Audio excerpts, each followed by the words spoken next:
Bismillahirrahmanirrahim. Assalamualaikum warahmatullahi wabarakatuh. Halo teman-teman yang sedang menyaksikan video ini. Perkenalkan, nama saya Muhammad Hasan Noval dengan NIM. Dan saya dari Rombel angkatan 2024. Saya membuat video ini adalah sebagai tugas dari mata kuliah Sejarah Pendidikan Ekonomi yang diampu oleh Bapak Ferry, ya dosen saya, Bapak Ferry. Jadi saya akan jelaskan tentang materi Great Depression dan lahirnya Keynesian. Bagi teman-teman yang masih penasaran apa sih itu Great Depression, apa sih itu teori Keynesian kan, sebaiknya teman-teman nonton langsung saja yang akan saya jelaskan langsung nih teman-teman. Bagi teman-teman yang bersedia, silakan tonton sampai habis. Jadi kita akan yang pertama akan membahas apa itu Great Depression atau depresi besar. Soalnya teori Great Depression ini dan teori Keynesian ini sangkut paut karena teori Keynesian ini akan menyelesaikan masalah dari Great Depression atau depresi besar ini. Terjadi pada tahun 1929 sampai 1939. Itu terjadi 10 tahun berarti. Great Depression ini merupakan krisis ekonomi modern yang paling parah dalam sejarah ekonomi, yang dimulai saat jatuhnya bursa saham Street Wall pada tahun 1929. Teman bertanya nih, Kak, seberapa parah sih Great Depression ini atau depresi besar nih? Kok sampai sejarah paling buruk gitu di sejarah ekonomi ya? Jadi yang pertama, disclaimer dulu, Great Depression ini bukan hanya terjadi di satu negara ya, tapi seluruh negara di dunia merasakan ini ya. Pertama tuh ada pengangguran massal yang terjadi di mana-mana. Yang kedua ada deflasi dan penurunan produksi. Yang ketiga ada bangkrutnya bank dan perusahaan di seluruh dunia ini bangkrut. Dan yang terakhir kemiskinan dalam masyarakat meluas kemana-mana. Bayangin teman-teman, seberapa parah itu. Nah teman-teman, kan tadi awal mula Great Depression ini karena jatuhnya bursa saham Wall Street. Jadi saya akan menyebutkan yang pertama ada spekulasi yang berlebih terhadap pasar saham.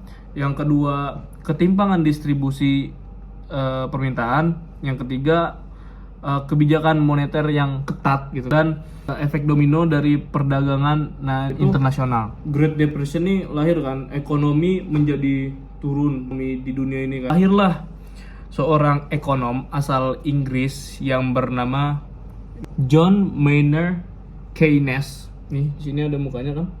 Dia berasal dari Inggris dan dia mendapatkan gelar baron atas jasa besarnya di bidang ekonomi. Saya juga kurang tahu apa itu baron. Pokoknya baron tuh penghargaan yang diberikan Inggris kepada seorang tokoh besar lah. Oke, jadi teori Keynesian ini kan berhubungan langsung dengan Great Depression kan. John Maynard Keynes ini merupakan orang yang memukakan teori Keynesian. Itu bisa diambil dari namanya Keynes dan jadi teori Keynesian. Sebelum Bapak John Maynard Keynes ini menentang teori klasik, ya, beliau juga sudah banyak mengeluarkan karya-karyanya, sudah banyak. The Economics Concept of the Peace, A Tract of Monetary Reform. Jadi, apa saja sih penolakan yang dilakukan teori Keynesian terhadap teori klasik? Yang pertama, teori klasik berkata kalau meminimalkan peran pemerintah. Teori Keynesian berkata kalau pemerintah itu harus bekerja maksimal terhadap pasar. Yang kedua, tentang investasi dan tabungan. Teori Keynesian berkata kalau tabungan dan investasi itu tidak selalu seimbang gitu. Yang ketiga, teori klasik berkata utang itu merupakan hal yang selalu negatif, dan Keynesian itu menentang dan berkata utang itu bisa jadi alat penting saat masa depresi jika utang itu dipergunakan dengan baik dan benar. Jadi selanjutnya kita akan pilar New Deal. New Deal itu adalah penerapan Keynesian dalam Great Depression. Yang pertama ada relief atau bantuan langsung. Yang kedua ada recovery atau pemulihan ekonomi. Dan yang ketiga ada reform atau reformasi System. Nah, jadi 3 pilar ini merupakan penerapan pada masa Great Depression. Selanjutnya saya akan menjelaskan seberapa berpengaruh teori Keynesian ini terhadap masa-masa sekarang ini. Contoh tentang COVID-19. Great Depression dan COVID-19 memiliki pola krisis yang lumayan serupa. Kalau Great Depression itu kan kolaps sistem keuangan.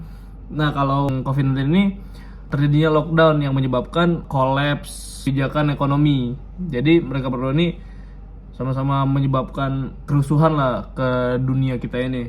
Karena keduanya memiliki yang sama, jadi penyebabnya itu ya sama, mirip-mirip. Yang pertama terjadinya pengangguran massal, pengangguran di mana-mana. Yang kedua penurunan konsumsi secara drastis, dan yang terakhir deflasi di berbagai sektor. COVID-19 ini merupakan validasi dari teori Keynesian. Waktu teori Keynesian ini tuh pemerintah tuh kurang turut andil untuk baiki keadaan pasar. Nah, sekarang COVID-19 tuh sadar kalau pasar tuh nggak bisa self control terhadap pandemi. Jadi pemerintah itu langsung melakukan tindakan yang seharusnya dilakukan oleh mereka. Jadi, apa saja sih penerapan teori Keynesian yang dilakukan pada saat COVID-19? Yang bank sentral itu menurunkan suku bunga. Kondisinya adalah bantuan sosial. Konsep ini langsung dari teori multiplier efek Keynesian. Oke teman-teman, terima kasih atas segala perhatiannya yang sudah menonton. Terima kasih. Mungkin sekian dari saya, Muhammad Hasan Noval. Terima kasih. Assalamualaikum warahmatullahi wabarakatuh.